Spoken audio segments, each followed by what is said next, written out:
newly appointed county chair, Hopkins County Republican Party, took over that position when Earl Kane decided to run for state district representative.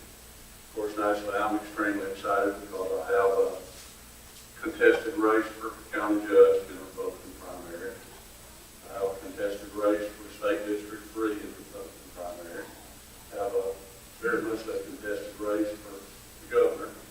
And we just got, I think, like 40-something candidates that people will be able to vote for in Hopkins County. So as a Republican, I'm, really excited, and I'm sure my counterpart in the Democrat Party is equally excited about all the candidates they have.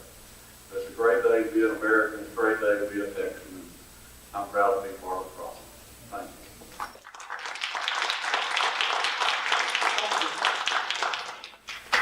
Well, it's hard to counter that with the chairman of the Democratic Party because he's not here. But we do have the mother of the Democratic Party, at least I always call her the mother of the Democratic Party. Where is Miss Miller?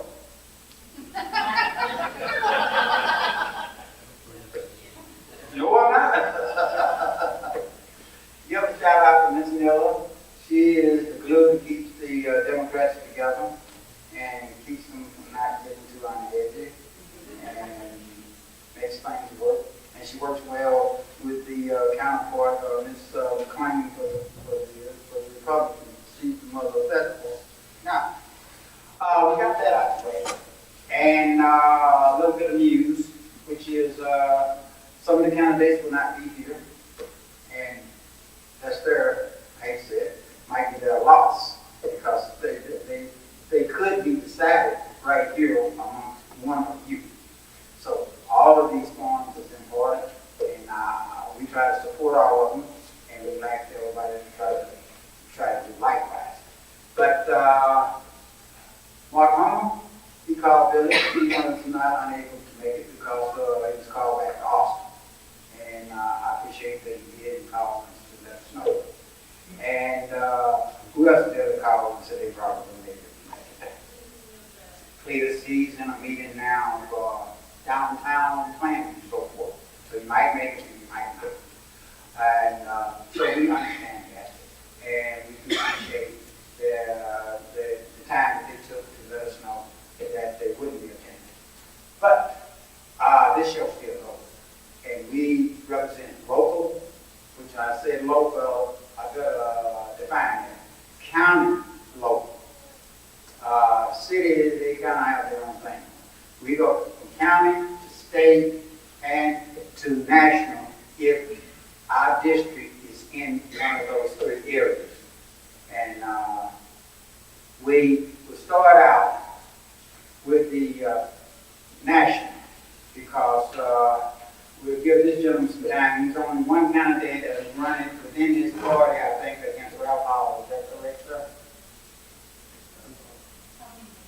There's 6. 6 running against in Ralph Howell. 5. Okay, 5. 4 not here and 1 is here, so that's a good thing. We'll at least learn something from 1. Then on the Democratic side, we have Belinda Hadcock. She called. She's under the weather. Kind of have a flu type syndrome, and so it was best that she wouldn't be with us. Anyway, she will not have an opponent until November, so I can understand it. Gives us plenty of time. Appreciate that. But I'm going to ask Mr. John Cooper to come forward.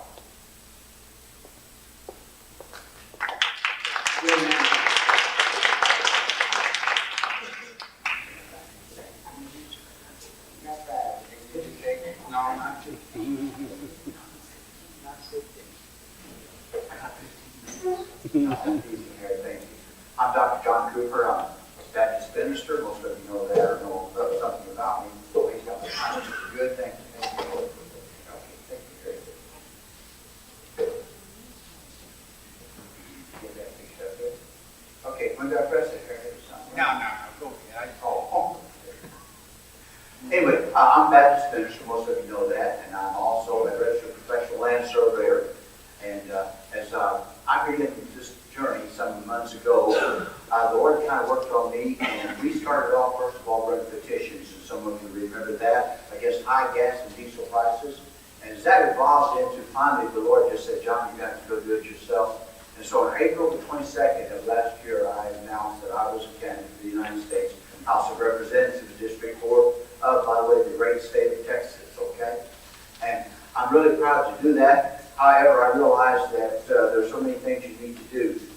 So I just, Lord was just leading me, and so I just went to the Lord and said, Lord, what do you want me to do this? So he laid it out for me. That's where I'm at today. So I've been running 9 months now. I've been all over the district, 4 or 5, maybe 6 times in some places or longer, maybe. And we have 45 pastors endorsing our campaign right now, ministers, and I'm thankful to the Lord for that. Now, as I begin this journey, the Lord began to speak to me. So he gave me 2 missions. 2 missions. First mission is this, is to reconnect the Congress of the United States with the people of District 4. Now, how do you do that? Well, we set aside 3 Monday mornings throughout each month and through the year to visit with people in different towns. There I tell them what's going on in Washington, and there they tell me what's going on at home.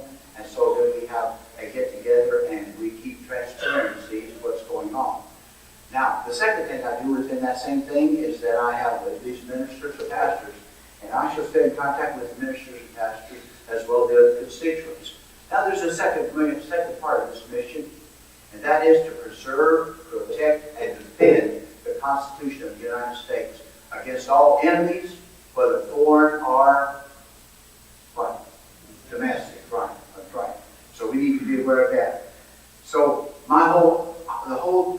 everything I'm doing now is because I'm a very strict constitutionalist. Everything I'm doing right now is to try to get the Constitution back in the United States. Now, there comes a story with this, and it's about Davy Crockett. Most of you have heard of Davy. Have you not? I'm sure you have. He died at Alamo, gave his life in the state of Texas for Texans. Well, it was the state of Texas then, but it became. And so Davy Crockett learned a very important lesson about the Constitution many years ago in 1827. And it was really simply this, that it's not his to give. Now, let me tell you a quick story. The story goes like this. Davy was out campaigning.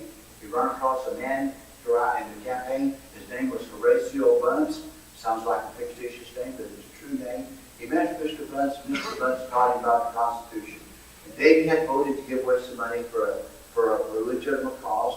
And this man said to him, Davy, you don't know your Constitution because it's not yours to give. You see, the money in the treasury of the United States is there to pay the bills and the debts of the United States, and it's not yours to give to anyone else for any other purpose. One of the biggest problems in our Congress today is what? Giving away money we don't have, borrowing money we don't have, and giving it away. And so that is unconstitutional. Davy learned that a long time ago. So it is a matter of the Constitution. Now, the current administration today has just kept pushing and putting things in our face. It's no wonder today that all our markets understand the word uncertainty. They have constantly beat away at us. They've constantly come at us with new taxes, with new things to grow the government bigger. And some of the things I heard last night in the speech was growing the government bigger. And then along with that, mandating health care for small businesses, and that is unconstitutional. This is really madness when you think about it. This is ludicrous. These are things that should not happen in America. These are things that we Americans will not put up with by and by. Sooner or later, we will have our day. Sooner or later, these people will be taken care of. So what do we do about this? Well, first of all, we'll cut taxes across the board. The second thing we'll do, we'll go to a flat tax. And then we'll create the acceleration of all of our discounts and all of our write-offs. And then we'll get the word free market back into existence again, where the mom and pop stores can operate again, where we can again see people grow, where we can see people get jobs, where we can see people prosper once again, where you can start chasing the American dream again. Second thing we'll talk about for just a second is health care. And simply as Colonel Davy Crockett said, it's not yours to give. They do not have the authority to mandate health care. It's unconstitutional. If our health care system is so bad today, it's because our government and our agencies have made it that way. So what do? We get the government out of health care. It's just that simple. Let's talk about taxes for just a second, because we need a new tax system. Why should we have to keep putting up with the same old tax system over and over again? Somebody has to interpret it, has to reinterpret what's going on, what you can take off your taxes. Let's do away with it. Let's go to a flat tax. In other words, what I'm trying to say to you is, let's do away with the IRS. Okay, that's all right. I don't like paying taxes that way to you.